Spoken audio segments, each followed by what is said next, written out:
All finished up.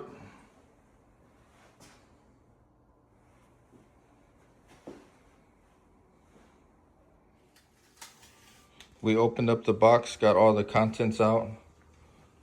Here's the glass. Make sure you read the instructions so you're installing correctly. We're about to get started. We're going to be installing a shower glass door in this restroom here.